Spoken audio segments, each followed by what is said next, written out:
Hey everyone, welcome back to the Gung-Ho Book Club, a fair college trial podcast featuring the thoughts of online randos on books written by people who've done far more for universal literature than we can possibly hope to. Some of them, anyway. My name is Costin Becchiano, but you can call me Kazi, and I'm to blame for most of the stuff happening on this blog, for better or worse. With me today is my longtime friend and self-avowed sword and sorcery scholar, Cowboy Camutin. Howdy, howdy. Fair warning, we're adults who like to hang out and use adult language together. We're here to read books and talk shit. And we're just on reading the maiden edition of Battleborn magazine, which is going to be published very soon. I believe at the start of May. It is mid-April when we're recording this. Copious amounts of nonsense and spoilers follow. So, Battleborn number 1, here we are. I'm happy to say I backed this. When it was originally on Indiegogo, we met Sean Korsgaard, the editor-in-chief, and we had him on for a chat, which was great. We would like to have him on again, but we just haven't synced schedules just yet. So, Battleborn is a 210-page magazine whose tagline is "From the Front Lines of Fantasy." So, we're already into a bit of a deeper genre, or wider, I guess, expanse than sword and sorcery. Yeah, which is a good thing that this is a fantasy in general, because not all of these stories are sword and sorcery. Yeah, there's a bit of variation. There's a bit of high fantasy, I might argue. Oh yeah, yeah. As well. There's also like musketeer fair style stuff. Swashbuckling. There we go. I was looking for the term, was blanking on it. Traditional, sword and sorcery as well as sword and sandal, I guess. Yeah. Especially with the debut. The table of contents of the zine is very interesting in the way that it's laid out. Yes, I thought things were going to be in that order, and they in fact were not in that order, because I didn't pay attention to the page numbers on the side. I mean, they handily lay out the page numbers there, and you see that it goes serials, novelettes, short stories, poetry, columns, features, and then for a comic at the end. Yes. But that's just the category orders. But it was interesting to see the way that it was laid out, because it. No, I've never seen a table of contents like that. I kind of like it now that I know what it is. Because it's like, oh, okay, cool. I know what things are actually stories, what things are articles. That's nice. Right. But yeah, I felt cheated there for a bit, but then I was like, yeah, I kind of like this idea. Another bit where they stood out, I feel, was the commander, which is like the mascot of this magazine, the voice of the voiceless, or I guess a collection of voices of the people behind the zine speaking to the audience. Yeah, the commander is like an amalgamation of all of these great warriors throughout time, from the prehistoric days of, like, Call of Atlantis, through to at least in this magazine, at minimum, at least until through like the First World War. Because there's a article in this about the First World War, which was neat. Yeah, it was penned by Sean Korsgaard. Mm-hmm. It's the Devil Dogs of Bellow Wood. Mm-hmm. And the commander is, obviously, he's here to stay, and there's a distinct military slant to the zine. Sean himself is a veteran. Yeah, so it makes sense that the commander is like the spiritual, like, vehicle of this magazine. Right, and it's a very enjoyable vehicle, because he's a no nonsense, no sugarcoat, has it in for everyone kind of dude. Like, he talks about cozy fantasy, romantasy, and leaving those aside and like focusing on the actual good fantasy, sword and sorcery, high fantasy, whatever stories. Right, exactly. And he also mentions perhaps the worst offenders of any fantasy subgenre, which are George Martin and Patrick Rothfuss. I mean, authors that take ages to finish their damned heptalogies, or however many books they have, because no names are named. No names are named, but I immediately was like, Yep, George R. R. Martin. Yep. That son of a gun. This was it was really fun to me because Larry Correa recently finished his Sword and Sorcery fantasy series. Yes, and he has a dedication to Martin in the book. Yeah, which is something like to George R. R. Martin. See, it can be done. Mm-hmm. So this was like right aside of that to really get the crowds riled up. Although it was delivered with a bit more tact. Yes. Yes. Yeah. No slander, no libel. It's just we're making a very big hint about who we're talking about, but we're not actually saying. We're winking with both eyes. Yeah, but Yeah. it's a fun attitude to have. It's no nonsense. It's also saying stuff that perhaps other people wouldn't Yes. in the publishing business in the current day. So I really enjoyed that. Yeah, because like we've said, everybody now that publishes like fantasy stories in quotes, they all publish romantasy because it's like, well, this stuff just sells off the shelves constantly because people buy slop. It's either that or this book on this politician who did this. Let me tell you my completely informed take on it. Well, mine doesn't matter. Let me just tell you, and then it makes the New York Times bestseller list or something like that. Or you're James Patterson who writes like 800 billion books and dominates the entire thriller market. Or that. Sean Korsgaard then takes over. I'll just quote the end of his first column, which is "Stand proud, be brave. You follow in the footsteps of great men." And it's "Welcome to the Ranks" is the title of that piece. Yeah, yeah, and that's like an idea, a style, a feeling that carries throughout the book because you've got big names, you've got reprints, you've got a poem by Robert E. Howard, you've got Howard Andrew Jones, you've got C.L. Werner, who I know it's not your favorite Werner character, but I kind of liked this one. Ah, okay, it's gonna be fun. Yeah. I'm glad you did because it was my favorite Shintaro Oba story that I've read so far. Well, I've only read 2, so this one is my favorite of the 2. I'm not far off, but I think this is a good one to start with because it actually goes into the why. Yeah, that would have been a way better introduction to the character. Well, that's not on the author necessarily. It's on us and the way we came across the stuff. Yeah, it's on us. But so the first of the stories is A Stone's Throw by Howard Andrew Jones, which is a new Hanavar tale. Howard Andrew Jones obviously has the trilogy, The Lord of a Shattered Land, published. I believe that came out from Bane, didn't it? Yes, and Sean was the one who helped bring it to light and eventually developed a great friendship with Howard, who turns out was a wonderful human being who, like many others, was taken away too soon. Yeah. And Sean has a heartfelt and tear-jerking column dedicated to his friend and author and amazing human being. Yeah, and he mentions in it that it seems like once every so many generations we get a great Howard that propels Sword and Sorcery to new heights, because from the story that I read, the short story, it was great, and I want to read the actual trilogy. It seems like he was capturing what Robert E. Howard captured back in the day. Right. He captured that same pace and characters and world, and it's just great. Yeah, it was quick. It was to the point. Hanavar is no fool and does not suffer fools. The story literally debuts with him pointing the sword at an assassin's throat and going, "Lie down." Yeah. So from then on, it's just yep, I'm here, I'm in, I'm good, let's go. But he's not like your classic Sword and Sorcery character either. He's not this like oath-swearing barbarian. I mean, he is, but he's also like knowledgeable in magic. Yeah, and I think he's got a bit more of a level head, perhaps. An older head on his shoulders, as it were. Like he's seen some shit. He knows how wizards and sorcerers go around. Yeah, it's not like whenever Conan's in the Tower of the Elephant facing a sorcerer for, if not the first time, one of the very early times that he faced one.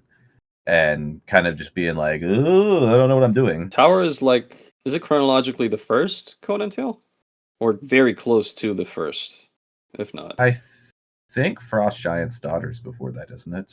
I know Tower is He's early. very young though. Yeah, he's Yeah. he's like 17, 18 years old in Tower. I actually just read a Conan book that is like a direct sequel to that. It's Spawn of the Serpent God. Yeah. Well, back to this Howard. Like you said, this was a great piece that makes you want to read the trilogy. It also takes place after the trilogy. Uh, so it would have been part of the next arc of the character. So already he's more experienced than he was at the beginning of the first book. But I'm glad I held off on starting on those books. I have them. Eventually going to start reading them. But this is a great way to meet the character. I believe it's a great ramp up because he meets the assassin. The assassin is sent by this great sorcerer, or, well, not great, but sorcerer. We get an idea that it might be a great one, and then, stuff happens and it's revealed that all is not as it seems. And there are, we're left with a few questions by the end, but it was short and sweet and to the point and really, really great opening to the zine, I thought. Do you want me to immediately bring in a Thongor reference? Do I have a choice? Not really. So you obviously have one prepped, so. And this is nothing against this Howard. It is just that there is a line in this story that also appears in a Thongor story, and it mentions the golden moonlight. Right. And I think I made a note of that. I was like, no, not the great golden moon of Lemuria. Having PTSD flashbacks to that story. Yeah, for the record, the last book we read is Thongor and the City of Magicians, and we did a podcast on that I'm still editing. Yeah. And yeah, the golden moon of Lemuria pops up quite a few times in that one. So yeah, I made a note of that. It was lower down the list. Mm-hmm. But yeah, that was fun to pick up on. Right. Second one, Lord of a Shattered. Oh no, wait. This was Lord of a Shattered Genre. Was Remembering Howard Andrew Jones was the column. That I mentioned by Sean Korsgaard. Mm-hmm. And it kind of explains who he was, why he was important to Sword and Sorcery. And my only real note on this is that, like, I wish we could talk to him because he seems like this great guy. Yeah, I told Sean as much when he sent us this ARC that we read, and I told him as much because he just makes him sound like this incredible once in a lifetime, once in a generation, or several generations, just human. Yeah. So I'm glad that Sean got to champion him, that we now get to read his stuff. Yeah, Sean seems kind of like the Glen Lord for this Howard, in a way. Right. So going on to the second tale, it is a Shintaro Oba Seal Warner story. Blood of the Oni. Yes. There's more blood in this magazine near the end. Oh, yes there is. Yes, we're gonna get to those blood bags. But this is we were saying this is a great point to begin with Oba because it's an earlier tale, and it is the first of admittedly only 2 or 3 that we've read that goes into the why of his being this like world traipsing Ronin type character that is trying to rid the land of all sorts of demons and offshoot sorceress things. Yeah, I think the other story we read was like this battle at this castle and stuff, wasn't it? It was. You read the one in Neither Beg Nor Yield. Yes. Which was the spider one. Oh, I must be mixing up stories in that story. Yeah, the story you're talking about was in Savage Realms, and it was with the Lord and his retinue going awakening Oh, yeah. that.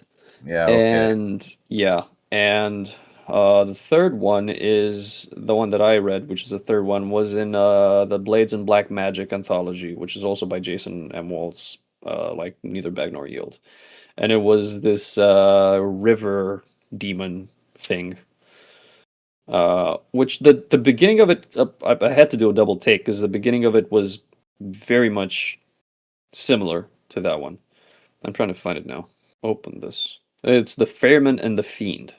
So, and that one also takes place earlier in Oba's career, but not as early as this one because this could be the first chronologically. Yeah, I think this one works as a good origin story without going fully into the origin story aspect because Hmm.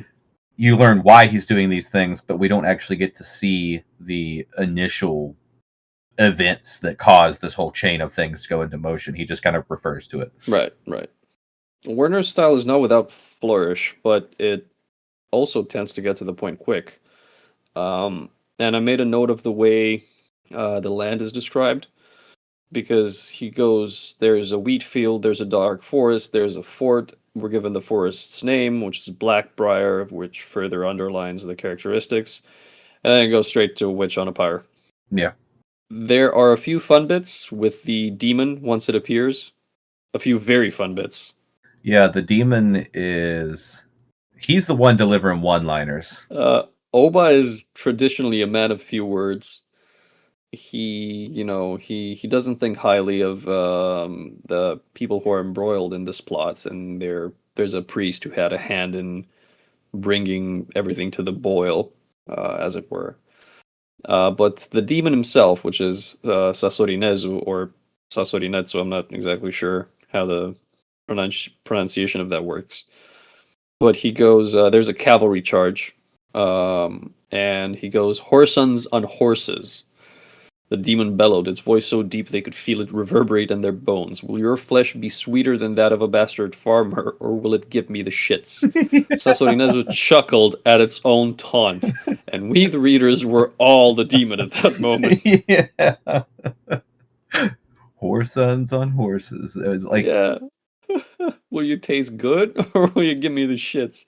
And I yeah. was like, all right, that's a neat, fun, like one-off highlight. But no, he fucking doubles down. A couple lines later, he's like, I see I'll have to peel you fuckers before I eat you because they're in armor. It's like, Yeah. dude. That was it was great. It was a great tale.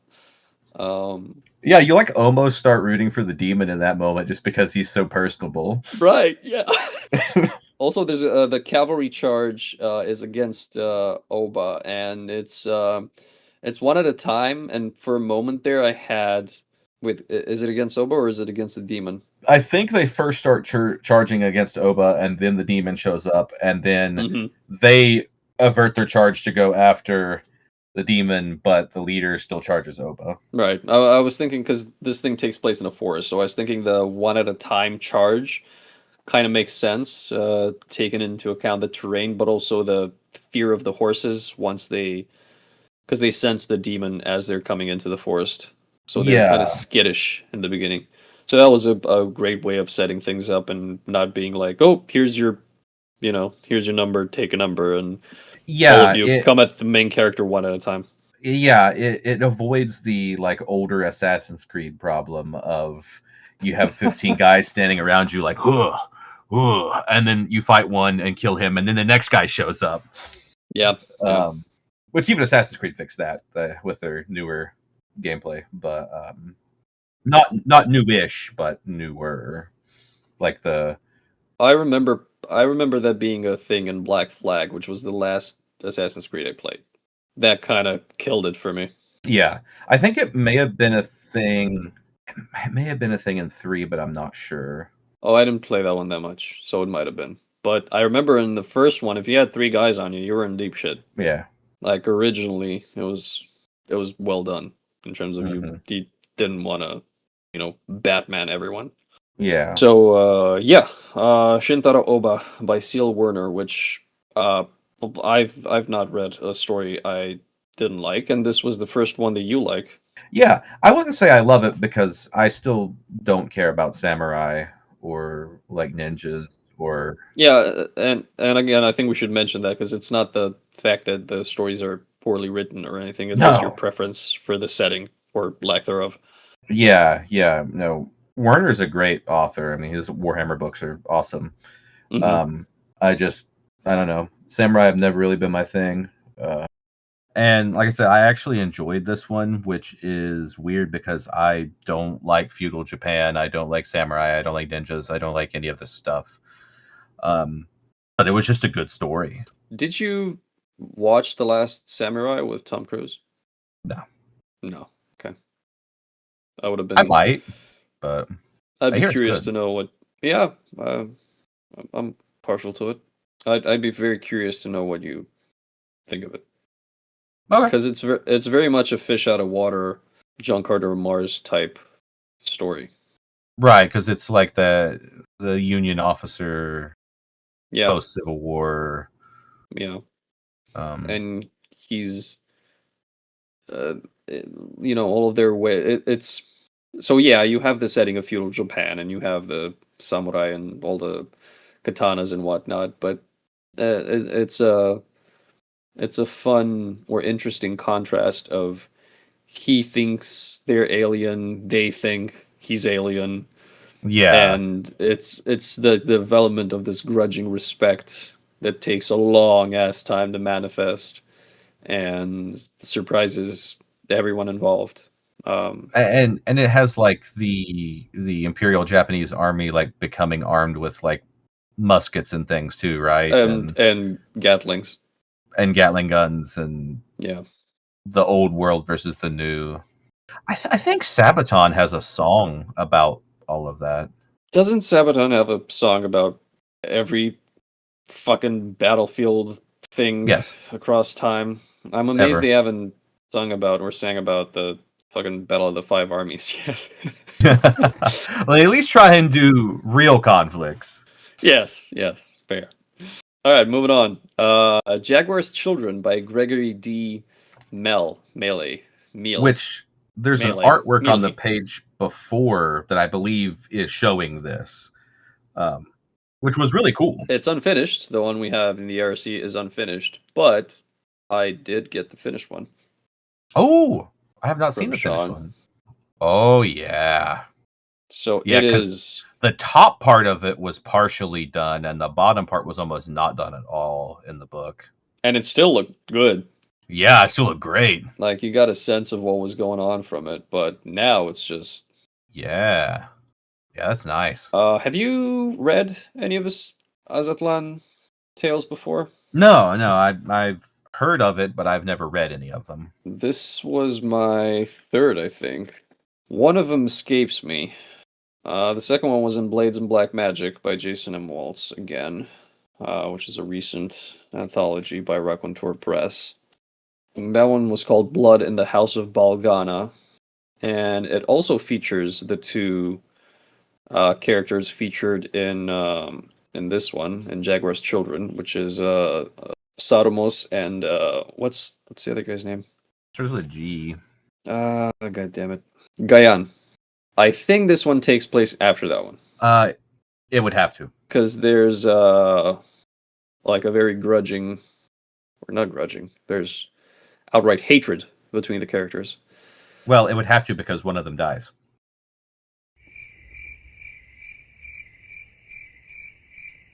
Yes, also that. I blanked there for a moment. I was like, "What the fuck?" There's, I really like this guy's setting, this like Aztec leaning type thing, It's but like pirates and Greeks and Aztecs and like Native American Indians, like in North America, and like colonialism. It's this strange blend of all of it that works perfectly. and all of or most of that setup is done through dialogue and mannerisms and banter and insults and one-liners, and the way the dialogue flows is amazing for these tales. And they also have like this great cinematic quality to them. And I don't know if it's just me growing up on the Pirates of the Caribbean, but also I don't know if you know the older and wholly underappreciated Caraibi series. Never heard of it. Pirates Blood Brothers, I think, was the name of it. It came out in 1998, 99, something like that. And it is a like spaghetti pirate swashbuckler. Oh, okay, that sounds good. That sounds real good. Because it has like English actors, because it has I think Paolo Seganti, which is American Italian something. He played in like a cop show later on called Largo, I think. And it's got Nicholas Rogers as well, and their brothers, star-crossed lover thing, revenge tale, just awesome fucking musketeer stuff. But Sarumas reminds me of Malasorte, which is one of the two brothers, and it's like the sweet-tongued, quick-witted, like dashing pirate type. These tales have this great quality of towing the line between like written and filmed, Yeah.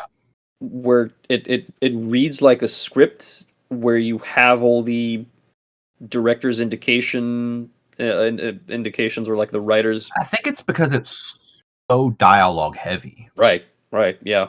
The dialogue just jumps at you, and everything's in universe. It's like quips and expository barbs, and it never lets up, and it's great. Yeah. It's just, I love this shit. Yeah, it reminds me of like have you ever read like any of Louis L'Amour's westerns? I'm reading one right now.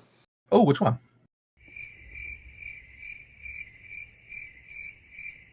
Fuck. Damn it, Costin. Yeah, hang on. The something with a man. Sure. I think it's The Lonely Men. Oh, is that a Sackett's novel? Yes. Okay. Yeah. Good book. So at the beginning, this is weird because I was going to mention the Sacketts. At the beginning of the Sackett novels, I think it's Over the Far Blue Mountains, where they move from like the old world to the new world, and there's this kind of piratey, swashbuckly, meeting the Native Americans, sort of all that going on. That's what this is. Mix of stuff. Yeah. But also a little more fantasy-ish, but not much. Right. It's still very grounded in like, I don't know, realism. This one is the Blood in the House of Balgana one is full on Lovecraft. Okay. Or leaning into it. Also savages on an island type thing. Shipwreck, people finding each other on the island and facing the natives and stuff. If it ain't broke, don't fix it. But exactly fucking amazing stuff, dude. I love this. I really do. But yeah, so 3 for 3. Yeah, great story. On Battleborn. What's next? Let me. Torrent of Souls, which is an article. Jason M. Waltz talking about an opener, analyzing an opener. Speaking of the Hanover story and how that plops you right into the thing, this one is also a very direct, very engaging opening, and Jason goes into the why of that in a couple pages, and it's very entertaining and very in-depth. Yeah, and it made me want to read that story. Yeah, I also made a note of it. It is The Torrent of Souls by H.R. Lawrence, and it is in Old Moon Quarterly number 7. And I'm quoting, Heodric had won the knife fight, which was to say that his foe was dying faster than he was. Yeah, and about how there's so much information packed into that one scene. It's like, okay, we get main character's name, there's been a battle, he's kind of humorous, he's wounded, like, oh, there's so many things. It is really great stuff on a scale of 1 to, I don't know, 100. This one skirts really close to the top of being the perfect sentence. Yeah, this was great. And it's nice that we get these columns because you get the stories themselves, which are great, and then you also find out more, which Yeah, is not something that regularly happens. I feel in anthologies. yeah. It reminds me of like when I get these the big omnibus collections of the old Conan comics. How like you've Right. got the Conan ones, Conan the Barbarian, the Conan Adventurer, all these other ones. But then you have Savage Sword of Conan, and Savage Sword of Conan, you would get these articles and like just random tangents and like letters and all kinds of stuff going on in them that were awesome. Like it made like the magazine so much better than it just being some stories in it. Uh, Right. and so I really like the format that they've got going on here. It was like when SRM does that, when they throw in some editorial things and articles and stuff. Like I love when they do that. Yeah, but that's only one piece. When you've got there's like 6 columns, and then the feature, the commander's brief, the introduction, the mailbag. So there's a bunch of shit in here. Yeah, it's about not page count wise, but title wise, probably about half of the thing is these columns and things. But there's much more page count given to the short stories and novelettes and stuff. But Yeah, obviously, but good. All of the columns are either bringing are either spotlighting some good stuff that's been published, or uh, shedding an interesting light on something that you've just read or that you might need to read or want to read. yeah, And it's also going back to SRM. It's like the long format answers to the questions that we get. yeah. It's kind of like that because we like those because you get a lot more information. Hmm. But these are obviously well thought out, well structured columns that are it's just a hoot to go through. Comparing this to SRM is like apples to oranges because like SRM is meant to be very quick. You pick it up, you read the whole thing in like an hour or something. Then you think about it. This is something that has a much bigger page count, much more going on in it. Um, Mhm. More of a magazine than just a handful of pulp stories. Yeah, fair enough. Next up, we have Vengeance Vow, A Tale of Jane, Jain, by T.J. Marquis or Marquis or Marquise. Yeah, I'm really having too much fun trying to find out ways to pronounce these names. I hope people aren't offended by it. It's interesting to me. yeah, it was a pretty fun like assassin tale. Yeah, this had my first note is chainmail. Cam's gonna love this one. Oh yeah, oh yeah. I didn't even take a note of it. I just rolled my eyes and just went on. I know. There's one that has there's one that has mail later on. Yes. So I'm like, Cam's gonna really love Yeah, this that one. one's on the same page of my notes as this one down at the bottom. My second note with this one is white noise. I'm gonna love this one.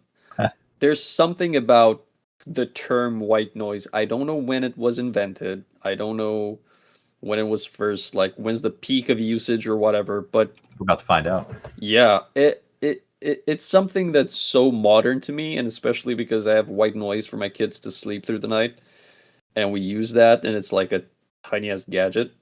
Watch me be proven wrong. A term was first used in electronic communication to describe background hiss, borrowing from the established concept of white light. So already we're near. Yeah, and then let me click on white light. Oh, it's talking about sunlight passing through prisms and shit. So yeah, no. It's it's a pet peeve that I have. It's not the first time someone's used white noise in a sword and sorcery tale, and this is a classic sword and sorcery tale as well. Yeah. It's a fun infiltration tale. The main character repeatedly uses and abuses the people he comes across in both logical and plausible ways. Mm-hmm. They're also set up and delivered in fun manners with potential concussions and also gory deaths. There's a moment he sneaks up on some guards who are playing the gambling or something, Yeah. and he takes one of the guards by the throat and threatens him and tells him to say that he's off to his room to get some more gold and he'll be back. And the guard was like, I'm off to get some silver. And he's like, they're gonna know I don't have gold, man. Yeah. So he's like, I'm a broke ass. They'll know something's up. He's like, yeah, okay, fair point. So yeah, it was a quick, fun, classical one. However, because yes, I'm about to make another Thongor reference. The yellow-robed monks who worship demons. Right. And it's never specified anything else about them, what they worship, what they're doing. Nope. They're just yellow-robed monks who worship demons. Is the name of the place mentioned anyway? Because if not, this is fucking Patanga. So I'm saying that was a yellow priest of Yamath. That's what that was. Yeah, I accept your headcanon. Nothing against TJ Marcus. No, this is a much better story than any Thongor tale ever thought about being. oh yeah. But I saw them, and it was like a PTSD moment. Like, oh, yellow robes, yellow moonlight, yellow robes, yellow moonlight. Well, the name of the king, right, is Ahmullah, and Jane was a descendant of giants. The freaking Romal or whatever. The Blue Giants. Yeah. Oh God. What's your all pulp is the same universe? Yeah. All sword and sorcery is Thongor. Oh no. This is an unofficial Thongor fan fiction now. It's a good one. It's better than the Thongor fan fiction I've read. It's better than the Thongor fiction we've read. Holy, yes, entirely so. So we're 4 for 4. Yeah. And then we have The Road of Kings by Robert E. Howard, which is a poem. Yes, which I normally don't care about poetry, but we don't really know much, but this is a very, again, one of those man-of-war lyric type poems, I feel. So it works really well in the genre. And it feels like Conan himself was the one that wrote this poem. Yeah, it's from the point of view. When it's like when he's king of Aquilonia. So it's like, okay, cool. Yeah, Conan probably did that, sure. Yeah, I was a man before I was a king. Good, hard, thumping stuff. Then we get another column, Morgan Holmes, Weird Pulp Beginnings, Part 1, Sword and Sorcery. There's a bit of a history lesson here, which is really nice. Yeah, and it delves into Robert E. Howard and H.P. Lovecraft and August Derleth and all these other people, Lord Dunsany, like this precursor to Sword and Sorcery and the blending of Sword and Sorcery and horror, and just kind of the beginnings of the pulps in general. Yeah, good pulpy shit that intermingles, I guess. And then we are on to A Tale of Scarred by Eric. I can't believe he's still not writing Warhammer novels. Wog. To boast of victory. And my first note here is the first 2 words of the story are capitalized and bolded, and it's Scarred banged. And I'm like, I'm sure he fucking did. Yeah. This is the Zach Wilde looking motherfucker we were talking about not too long ago. I don't remember when. Was he in an SRM? I love this repository thing. That's a good idea. The Thing in Iron by Eric Wog. But it didn't star Scarred. It starred Kelamon in the city of Bizardamen. It was like the Byzantine. Yeah. Okay, I remember the tale now. Yeah, and then we got to talking about Scarred, and we were like, hey, we should read a Scarred tale, and here we are. Lo and behold. The last sober corner of his head wondered if he'd had too much to drink. Yeah. It's like, damn, all right, I've been there. If the last sober corner of your head is wondering if you've had too much to drink, you've had too much to drink. Yeah, Scarred is the man. The whole premise here is 3 big burly fighting men outbetting each other that they can end a siege. Yeah. And I feel like these 3 men, like, multiple men outbetting each other over too much ale and facing off against the enemy is something that I feel should happen significantly more often, statistically speaking, considering the amount of alcohol and testosterone bubbling up from the pages of everything we've been reading this past year and a half. Yes. It reminds me, there's like a Conan story in some of the old Marvel comics with a siege going on, and Conan like decides like, screw it, I'm gonna go break the siege myself. This is stupid, and all the knights and stuff are like, oh no, you can't do that because the orders and blah, blah, blah, blah. And Conan's like, piss off, and he goes and does it. Yeah, orders do come up here as well, because Skard is a mercenary in the employ of whatever army is besieging the other place. Yeah, they're besieging like not France. Yeah, they're like Aquavons. I told him we already have one. Yeah, the Aquavonians or something like that.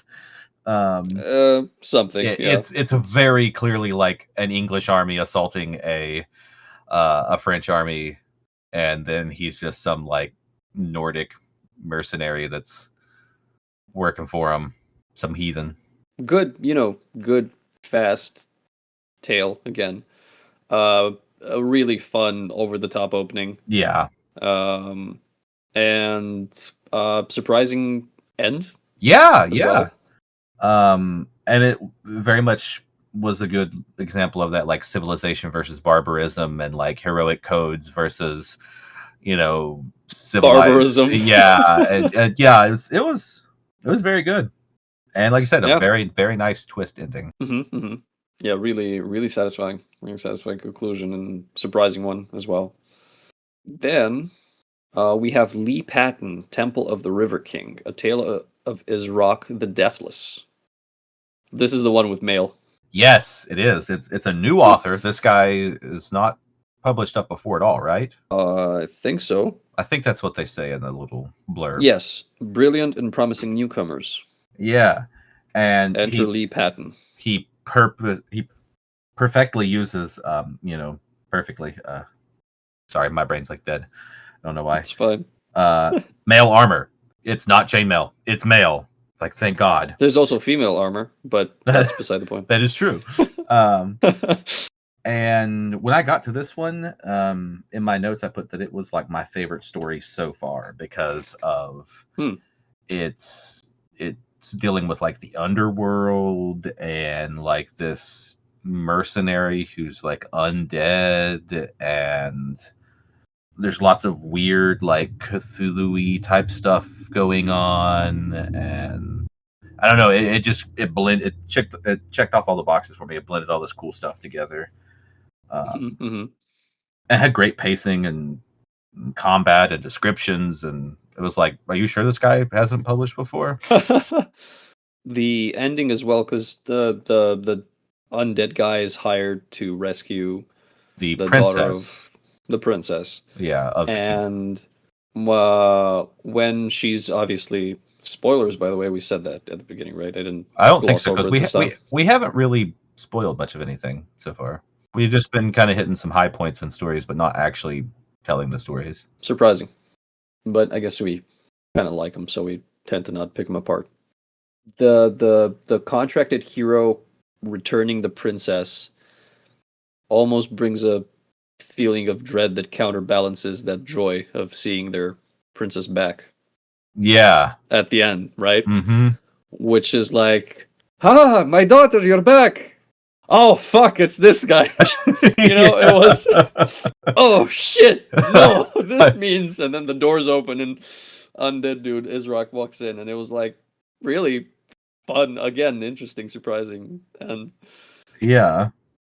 So I thought, I thought this one was amazing as well. It held all the like, tension and atmosphere and eldritch things being brought back, and multiple levels of sorcery and gribbly stuff, and there's a fun sequence as well in the middle where Israq gets help from I forget what the term is. Yeah, but she's like this like kind of magey type, oracle type being. Also the thing, these beings are the things that make things like Israq. Am I remembering this right?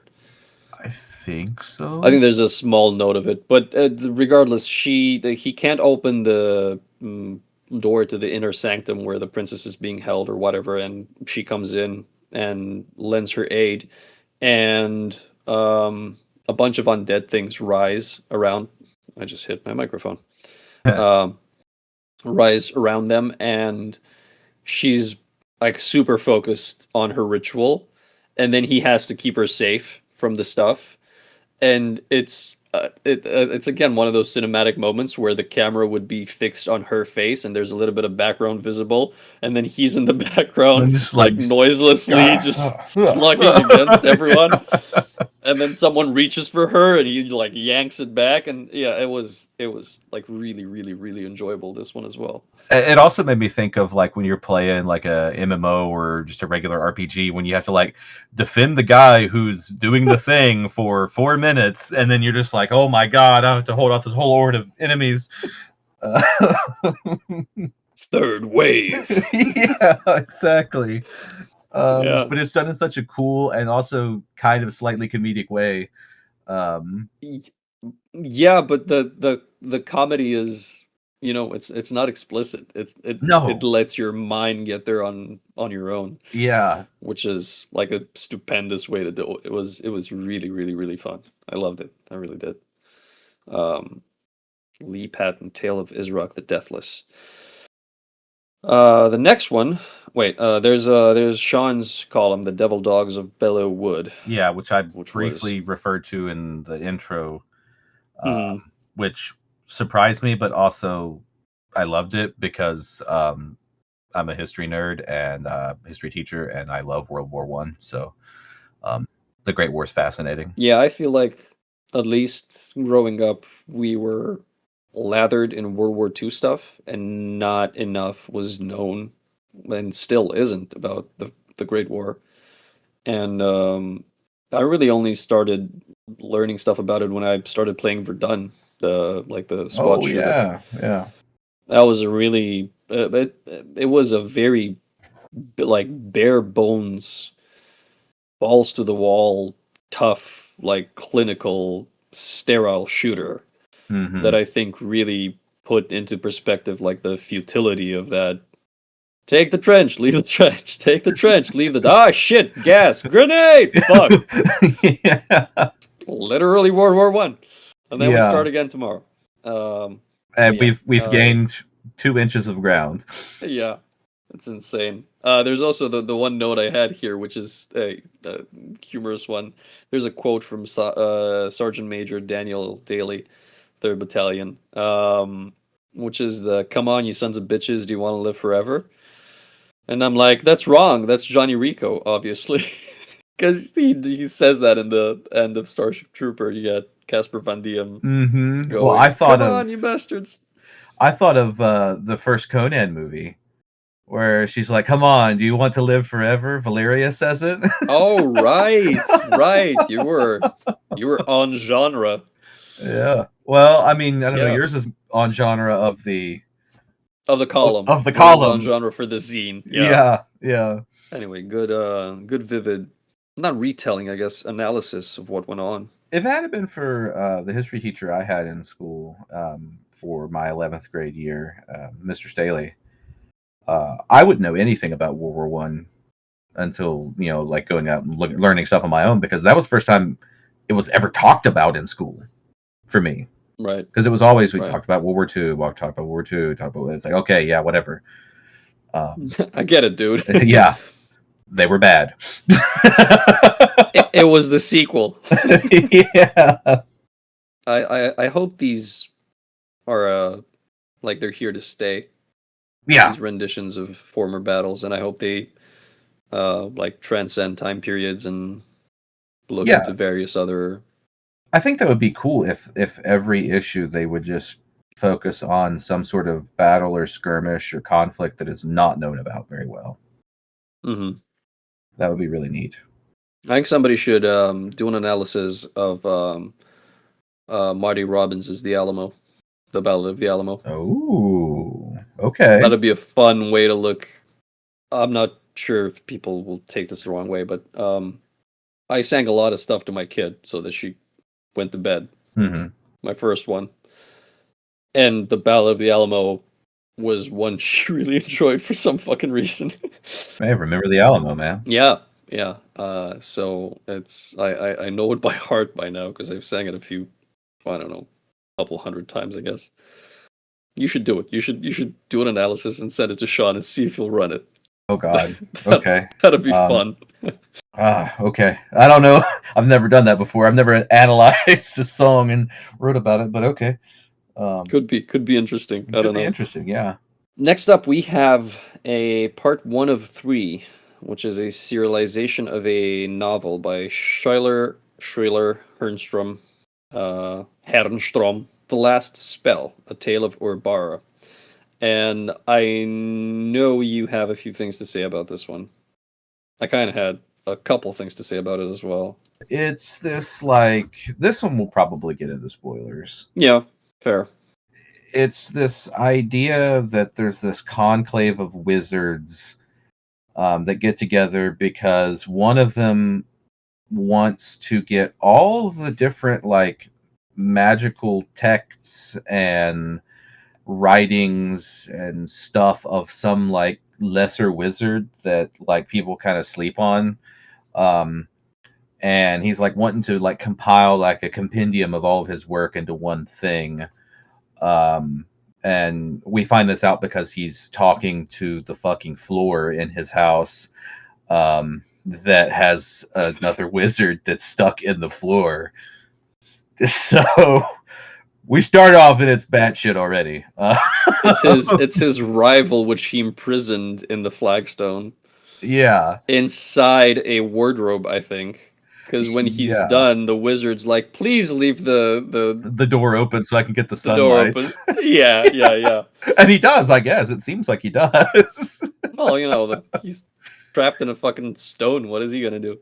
And it's so weird. They went from it's not rivals to lovers, but rivals to best friends sort of storyline that happened off screen. I guess, yeah. Yeah, because they help each other, and it's like, what, you should hate him. He puts you inside the freaking floor. But I guess he's had a lot of time to think about it with the door closed. Yeah. Staring up his former rival's robe. So, and don't get me wrong, this isn't necessarily a bad story. It's written fairly well, I think, but I just don't like it. It's these conclave of wizards, like I said, they do this meeting to do this giant library of all the different historical, magical, or thermatological texts, as they refer to it, I think, or however you say the word. Thaumaturgy, Lamaflaga. Yeah, whatever. Thaumaturgy. Magic. Magic. Yes. And what really throws me is that it seems like it's set in present day in the Black scriptures, because they talk about things like cell phones and cars, but they live in another dimension or another plane of existence, and it's quasi medieval times, but also not. They make comparisons with stuff is like this from this city. There's one that it was like a cafe that was referred to as being something that's similar to mid 19th century architecture. Right. I'm exactly. What is happening here? Summer in Venice or something like that. Yeah. And it mentions cloning and machines and artificial intelligence, and it's a weird mix of a lot of stuff. It's a little more high fantasy than I'm partial to, I guess. There is eventually a barbarian character in the story, though. So yeah, it kind of classical. Yeah, bringing it a little more into the sword and sorcery-ish type genre. But I don't know. And he uses a wand. The way I hate wands. The way the conclave is set up kind of leans a little into Terry Pratchett, the infighting, the continuous discussing of various things that never get solved or that take a lot of time to solve because there's a lot of people involved and a lot of opinions. The tongue-in-cheek names there's Guman the Profound, I think, is one of them. Plus the analogies that you mentioned and kind of the way that everything flows. They have imps. There's laws that wizards can have adjutants, I guess, for various things. But they can be human-like. So they create these imps, which are like malformed pieces of various different beings. There's mention of somebody trying to go around those laws and what happened to him, which is again posed in a very Terry Pratchett-like humoristic way, where he got his comeuppance, but it's presented as a haha. So it's the parts that make the sum are fine on their own. It's when they come together that it's a little much, I guess, at least for my or our tastes. Yeah, and there are funny bits in the book too that are like legitimately funny, like picking up a giant boulder and just squashing a freaking imp with it. That was funny. Yeah. So the idea is that they recruit this barbarian to be the guardian of this great library where they're going to stick all of their knowledge. Not even just the guardian; he's going to be the librarian. So it's literally like Conan the Librarian is who this guy is now. Yeah, fair. He's going to be Conan the Librarian. And he has no desire to be a librarian. No.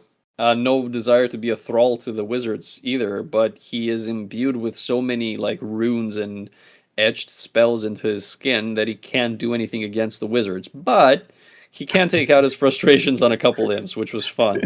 And it kind of reminded me of that scene in Demolition Man when Stallone finds out there's a machine that hands out fines if you curse next to it. And there's no toilet paper, so he starts cursing next to the machine, and the machine just keeps popping out paper. That's good. I think in Demolition Man, it's the thing with there's no toilet paper in the future, but there's the 3 or the 2 oysters that you use that's not ever explained. So no, yeah, he finds a way around. He finds a way to vent his frustrations, and I think 2 imps die in the process of that.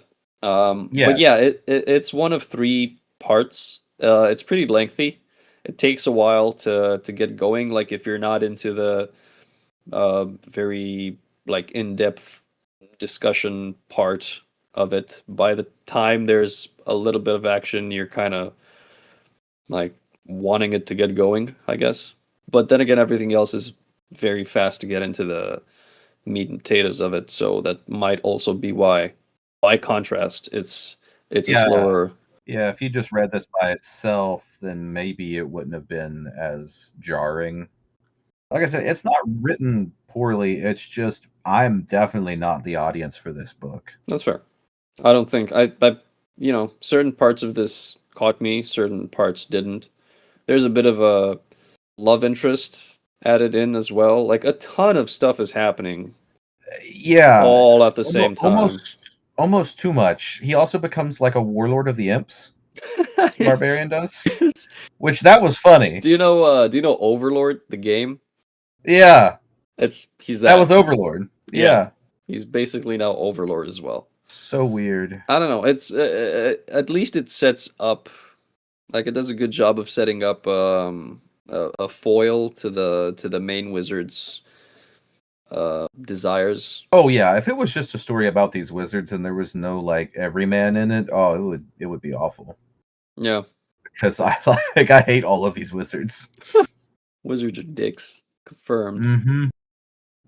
I think this one's the first one that hit a little bit wide of the mark for us. The Last Spell by Schürler Hermstrom. I'm gonna get a strongly worded note on these names, I'm sure. That's why I'm leaving you to pronounce them. You got this. Thank you. Well, the next one's easy enough. Is there a column before the next one? I forgot. I don't think so. So it's The Fury's Blade, which is the first tale of Gabriella de Catar. Yes, by Robert Rhodes. And it is about dueling warrior women in the service of some great order, religious order thing. The church. Yes, there we go. Specifically referred to as the church, capital C. Thank you. I somehow missed that.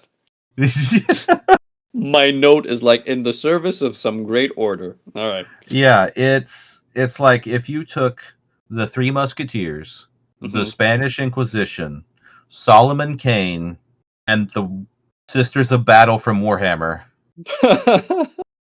and you put them into one story that's a swashbuckling adventure across the high seas to a port town in the New World. This is kind of it. This is what you get. And despite it not being sword and sorcery, I enjoyed the crap out of it. I was not that big on this one. Really? There's a couple pet peeves for it, again. Mm-hmm. I'm not a big fan of pseudo-historical settings that intersperse real language, in this case Spanish, phrases between the rest of the fully English dialogue. Yeah, that was kind of odd. It's like a war movie where the Nazis speak perfect English, other than, heiling you-know-who now and again, or giving each other the top of the morning in German. It was a strange way to further convey a setting that was perfectly and effectively well established, I think. Yeah, because you could tell by all the names. Gabriela de Qatar. There's like some guy named like Cortez or something, and you can tell that these are Spanish people. It's Bianca is the Greta's mentor. Mm-hmm. I don't know. It's just I just don't like that particular stylistic choice. Although I will say the whole time I had that Gabriella pop song in my head the whole time because of the character. It has 767 million plays? Yeah. What the fuck, dude? What the fuck? Huh. Holy shit. Right. Yeah. It's good. Okay. But yeah, so I can see that with your thing though of them using Spanish in a story that Spain doesn't exist, but it's clearly Spanish inspired. But everything else is in English. Yeah, it's again, this is one of the pet peeves. It's just a stylistic choice that I don't understand too much. I will say I did not like how often Gabriella is thinking about getting new runes etched on the blade of her sword.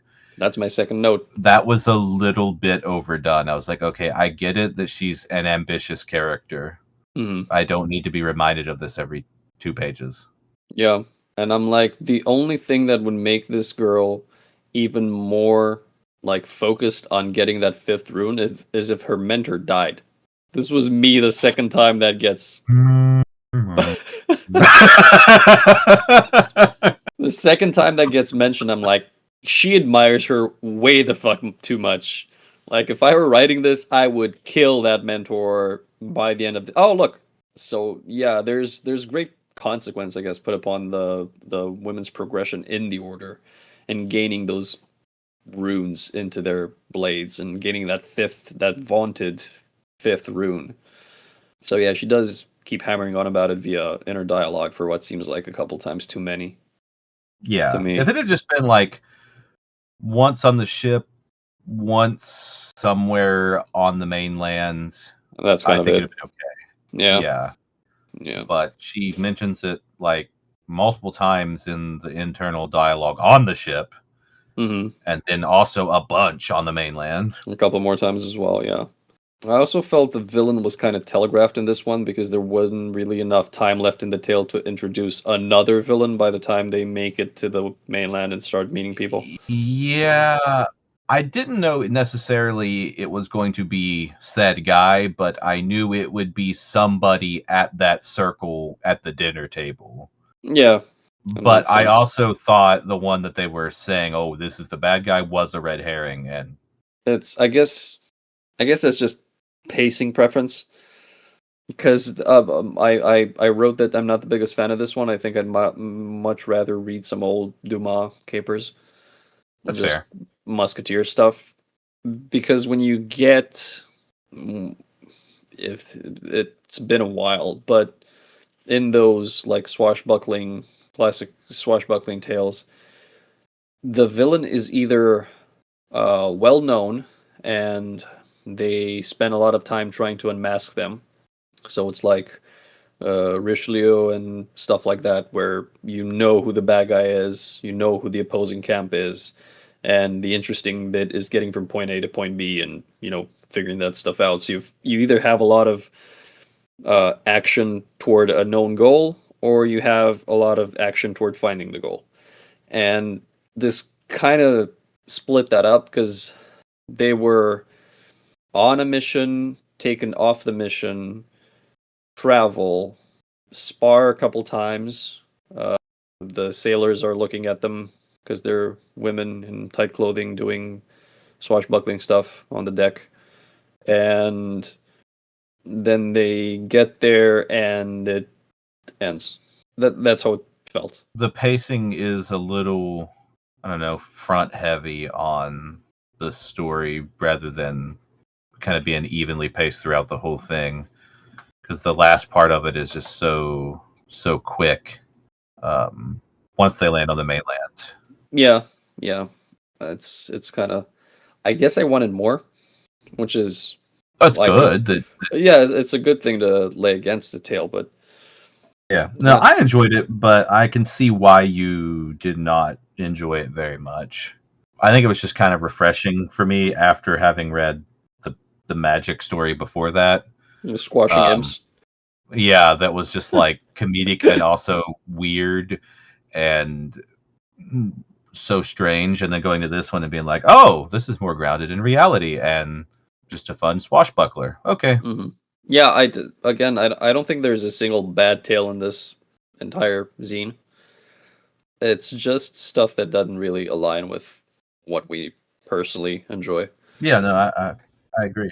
Speaking of weird, we go into A Tale of Niftaleen by Michael Shea, which is The Pearls of the Vampire Queen, which, looking at the title now, and knowing what we talked about in the pre-show, it kind of... Yeah. This was fucking strange, because I was telling you earlier, this felt like two different tales mixed into one. Yes. It's like my problem with Return of the Jedi. How you have the whole Jabba's Hutt stuff, and then you have the whole Battle of Endor stuff that are completely separate things that are somehow in the same movie. This is there's pearls in them there creeks, and then there's blood in them there pearls.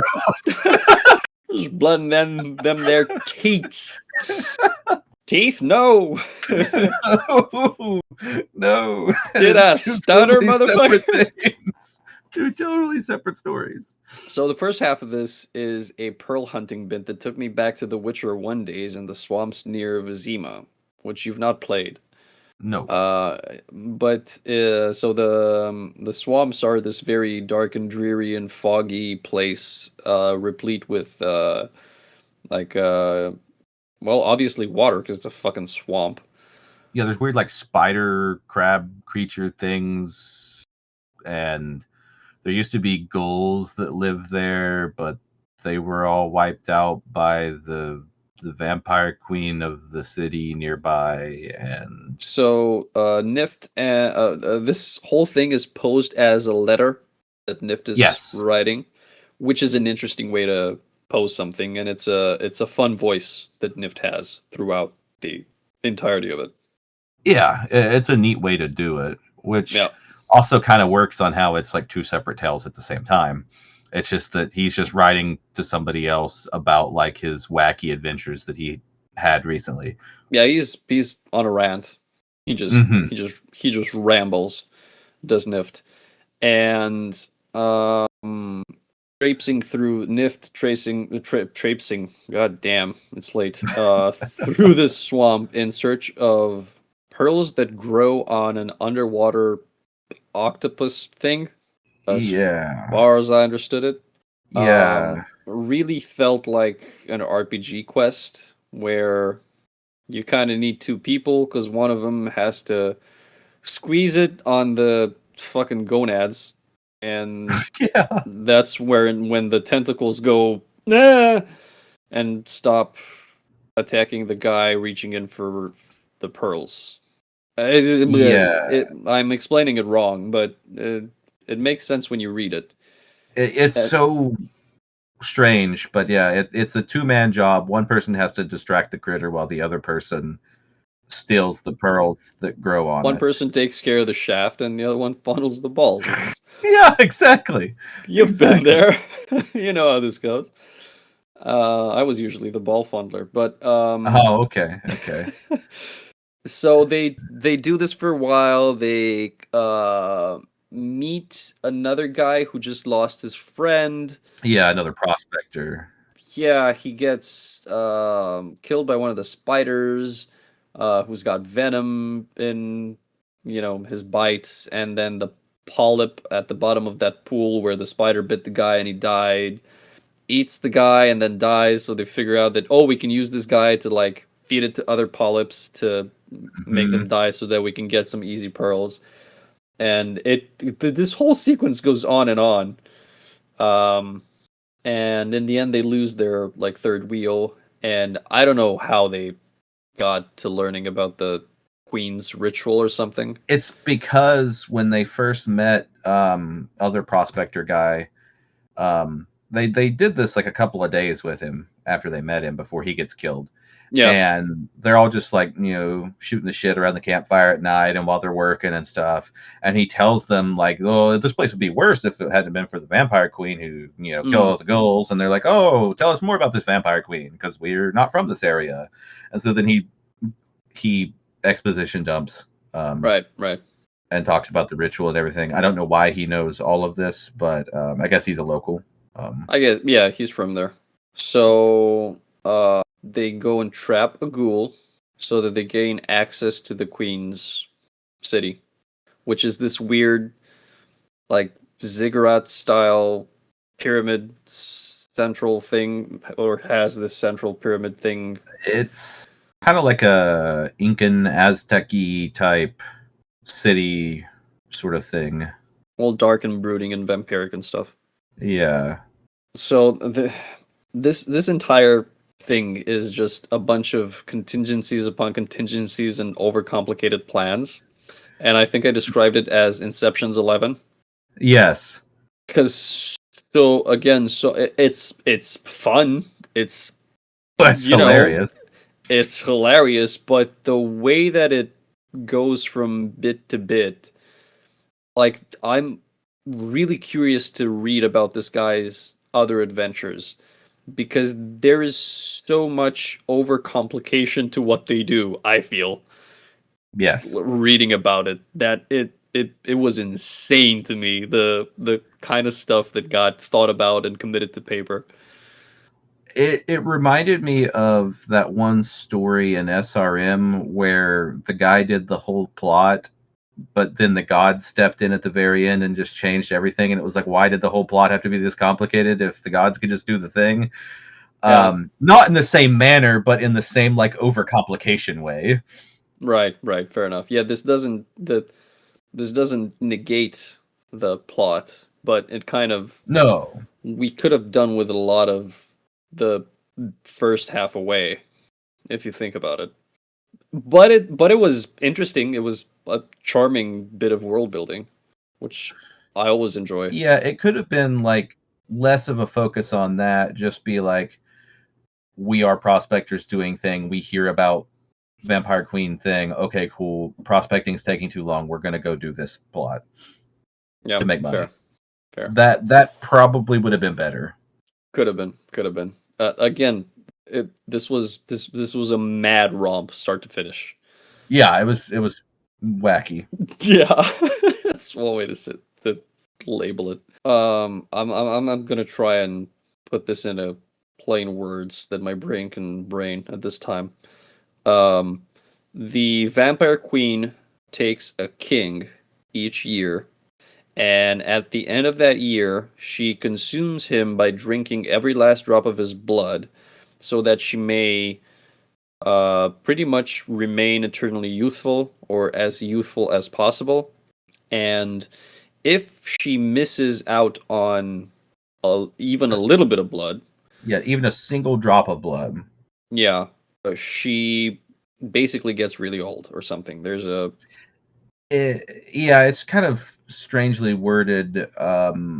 It's like she will become whatever age she's supposed to be, I think. Something like that. Yeah, at that particular time. And she's been alive for a lot of time, a lot of years. Yeah, like hundreds of years at this point or something. Hundreds and hundreds of years, yeah. So, it would be bad for her to miss out on a drop of the king's blood.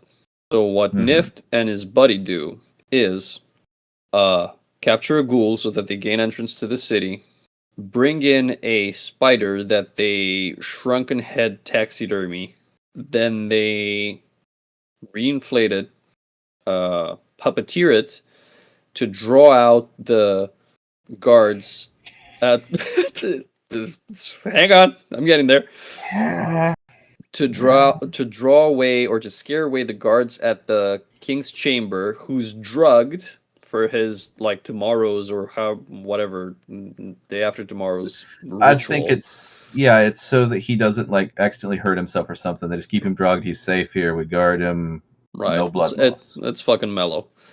So that they can sneak in and take a few drops of his blood from below the ankle, because it gushes and then it gets coagulates really quick, and then they fuck off in the hubbub. But meanwhile, they also have this contingency in place where they talk to a witch so that they can find out what the fastest way to get away from the queen is after they ransom her blood, after they ransom the king's blood for a bunch of fucking pearls. I think that's it. Yes. And I see despite the fact that they already have a bunch of pearls because they've been pearl mining for months or something. Yeah, but the idea is, oh my god, imagine the amount of pearls we're going to be able to get.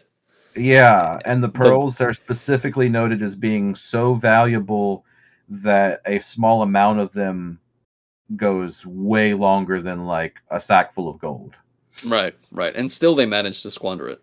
And it's a neat concept of the genre, a trapping that you come across.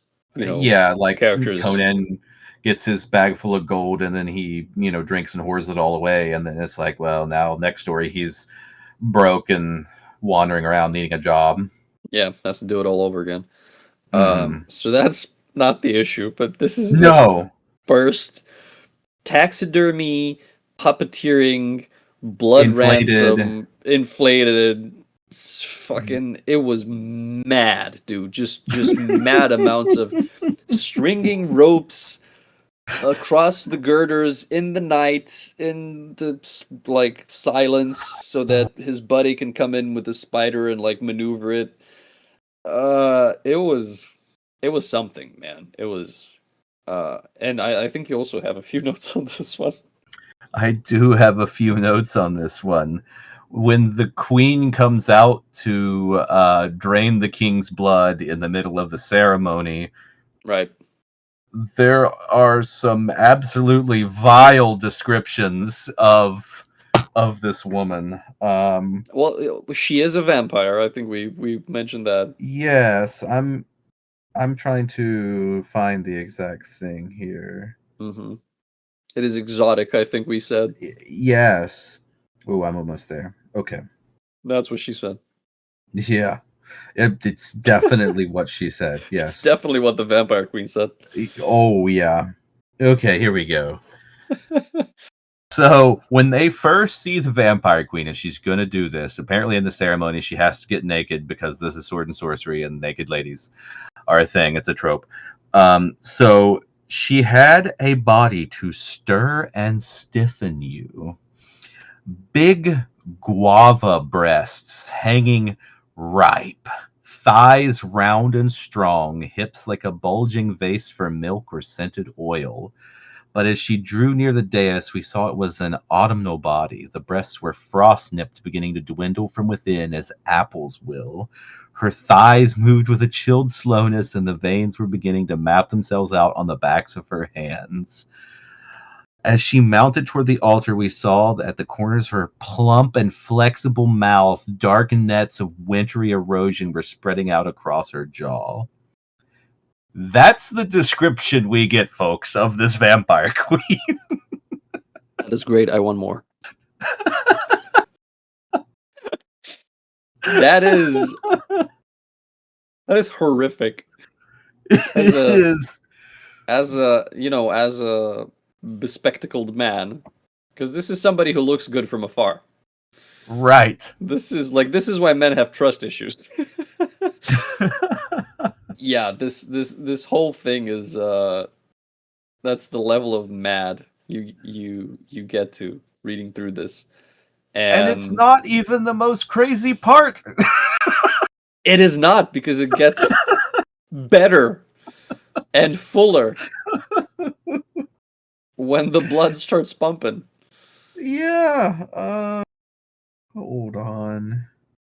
It said that her shoulders worked like pumps as she sucked from his neck. Thanks for as an aside. No ball fondling in this one. And her hands kneaded his torso as if it were a great udder of blood. Eventually, she reared her crazed, glass-eyed face before the crowd, her lips smeared, her chin drizzling red. Her breasts were actually fuller now. They jutted youthfully, and I saw a thin thread of blood-red leakage from both her nipples. Which means vampires store blood in the boobs. Yes. We've established that pee is stored in the balls. And blood is stored in the boobs. Blood is stored in the boobs. I don't want to know what camels do in their humps. Like, at this point, I'm too afraid to ask what in Sword and Sorcery is going on. Savannah said, as a professional woman, that's all true. It is as vivid a description of a vampire feeding as I've ever read. And we said it gave us shades of Lorelei from SRM. From the tower, yeah. That was ick. This was not as grotesque as that, yes. This was not as wrong. This made sense. A certain amount of sense, I'll say. More sense than that one, yeah. This was fucking insane, start to finish, man. It's my first Nift tale. Apparently Michael Shea books are really hard to find, and this one is a reprint. The story hasn't been seen in ages, and again, I'm really glad that we got to read it. It is wild. I can see why people haven't tried to republish it, but that's also a shame because it's such a wild ride that I think people should read it. And it's, you can kind of give it shit for sort of being two separate tales, or maybe a little too long in the tooth for the first bit. But again, through the lens of Nift writing a letter to somebody and really interjecting with, "Oh, I know what you'll say. I know what, watch what happens next," and so on and so forth. It kind of makes sense in that regard. Yeah. And also the amount of planning and counter planning and like laying the job out and calculating if you have the enough days to make it work and everything. It's just, wow, the amount of thought that went into this.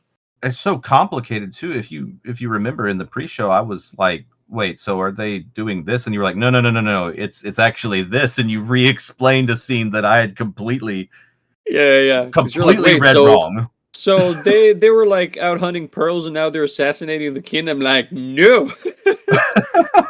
No, they just need a blood cookie from the king. What? Yeah. Keep reading. Yeah. It was I think I had a note here. I said, in all my days enjoying fantasy pulps and any adjacent or mixed genre, I've not seen or heard of a pair of heroes employing taxidermist puppetry in order to scare guards away from their post. That was great. The only thing better than the whole spider marionette sequence were the vampire queen's tits. and the blood therein. Yeah, not just the marionetted taxidermied spider. The fact that it's also inflatable at the same time. Yes. And they strung up. Just read this fucking story. It's worth the price of admission. Yeah. Holy shit. amazing stuff. And then you have the final two columns. One's by Jason Ray Carney, is one of the people behind Spiral Tower Press, who did the Witch House, Waystation, and Whetstone magazines. They also have like an amateur press association mailing list, which I think is still going on, hopefully. And it's an analysis of this tale and the Vampire Queen. And there's a parallel drawn to capitalism, to the accepted lesser evil, which is, again, something that The Witcher does as well. Speaking of Witcher 1. It even goes into like Marx's description of capitalism with it, of capitalism being a vampire. And so this guy like literally made capitalism a vampire. Mm-hmm. Like the queen is capitalism personified. So she's eating one person each year, eating her while draining the king of blood.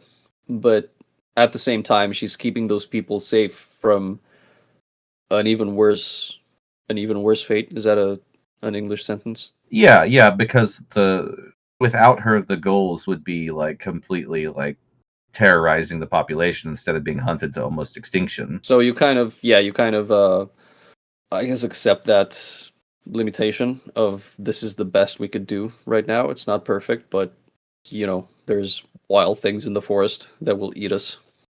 So, but yeah, it's a really interesting piece that Jason. Oh, also, the Vampire Queen's name. I remember her name. It's Volvula. Oh.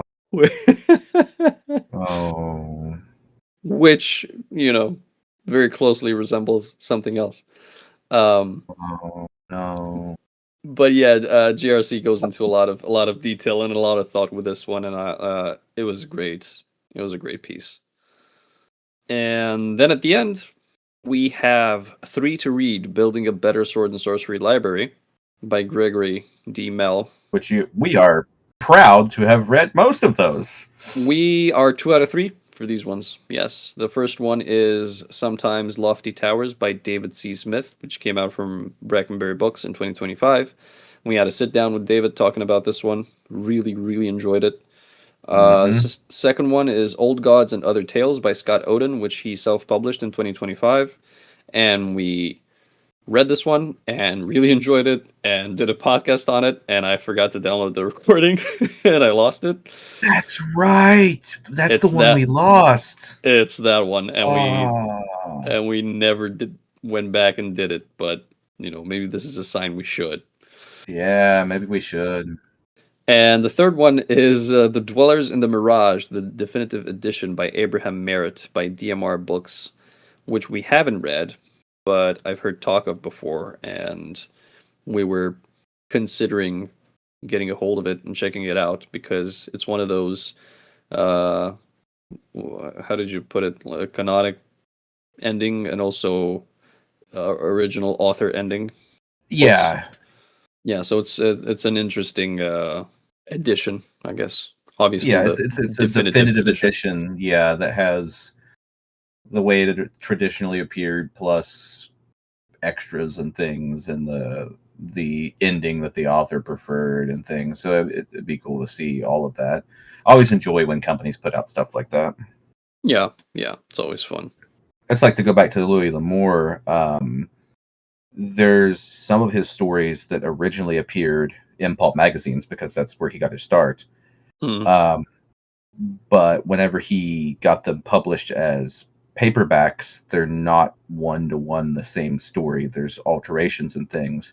So the Louis L'Amour estate has been putting out like unfinished versions and like the pulp ones versus the actual ones in these like anthology collections, and I've gotten a few of those. And I don't remember exactly the name of the story, but it's a picture on the front of the classic Bantam novel. It's a green novel cover, and it has a guy with an axe, like a lumberjacky looking dude.